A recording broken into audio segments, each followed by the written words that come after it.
आप राइड ले रहे हैं अभी, आप बाइकें पे चला रहे हैं, कमाल हो गया। आप तो रूल को बिल्कुल फॉलो नहीं कर रहे। बगैर तो बाइक है नहीं चलता, बाकी चलता है ऐप से चला रहे हैं आप। जी D12 की तरफ से ना, तो बाइक और टेम्परेरी बेस पे आपका बाइक हमने बाउंड कर दिया। सर गया हूँ मैं तो वॉशरूम की मस्जिद में, पीछे से हेलमेट ही गायब। आप उसको अपना वायर मोबाइल लॉक लगाना SMS आपका चेक काम है। करें, मोबाइल पे SMS चेक करें। इधर ऊपर रख के मैं गया हूँ। हेलमेट का फाइन है आपका, इसको ऑनलाइन पे करें, बाइक आपका उसके बाद आज़ाद हो जाएगा। जी इजी पैसा से जमा हो जाएगा। हेलमेट पहना करें भाई, रोड पे चलते हैं आप, मेन रोड है ये, हेलमेट के बगैर तो बाइक चलता ही नहीं है। चलाते हैं आप, चला रहे हैं आप, पहली मिसाल है हमारे सामने। मजबूरी नहीं है यार, ये बैग उठाया, चोरी नहीं होता। से चोरी हो गया, ये बैग क्यों नहीं चोरी हुआ, इसका मोबाइल क्यों नहीं चोरी हुआ?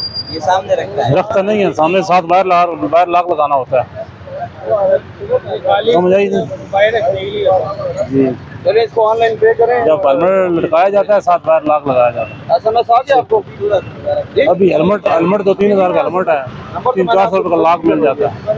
समझ आइए, वो लॉक लगाए आराम से, हेलमेट भी सेफ, आपके पास हाँ, बिल्कुल वो अपनी सेफ्टी होती है, फाइन से भी बचता है।